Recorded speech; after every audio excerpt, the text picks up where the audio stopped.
The spare room door creaked open.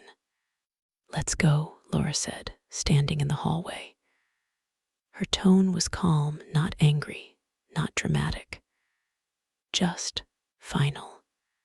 Max stood first. Diana hesitated, then followed. The hallway felt longer than usual. At the end of it, the living room had been cleared. The couch pushed back slightly. 2 clear spots marked on the far wall with post-it notes about shoulder height. "You'll each stand in front of one of those," Laura explained. "Hands behind your back. No talking. No phones. 30 minutes. Max's throat tightened. Diana looked at Diego, hopping for a signal that this was all a joke. He just folded his arms and gave a small nod toward the wall. "Wait," Diana said, trying to keep her voice level. "We're really doing this. You're not being punished like children," Diego replied. "You're being reminded that respect matters. And that being a guest doesn't mean you get to ignore basic behavior." Max moved first. He stood before the wall, post-it square at eye level, and slowly clasped his hands behind his back. Diana joined him a second later, slower, face flushed with resentment.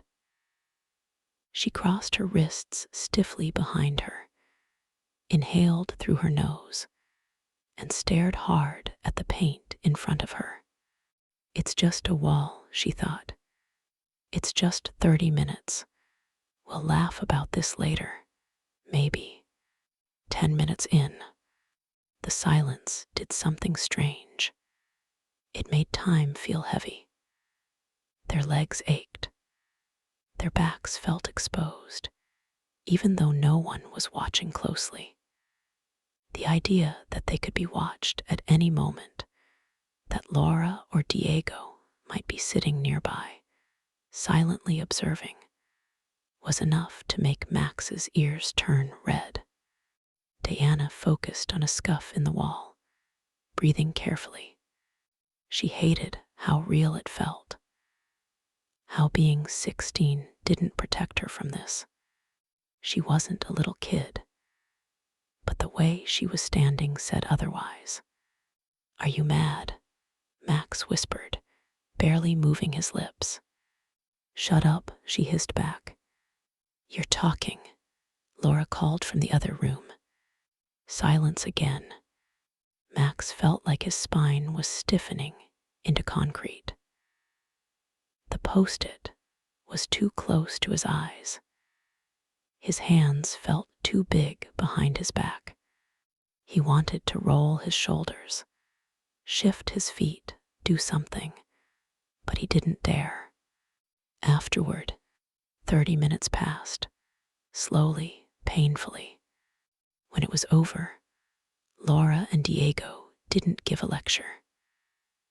They just called them back to the hallway and said, quietly, "Think about how you carry yourselves next time. You're capable of better." Max and Diana went back to the guest room, not speaking at first. Diana finally collapsed onto the bed, covering her face with a pillow. That was so stupid. Max didn't disagree, but kinda worked, huh? She didn't answer right away. Then, muffled, "I guess." They didn't talk much the rest of the night. But something subtle had shifted. Not broken, just bent slightly toward something new.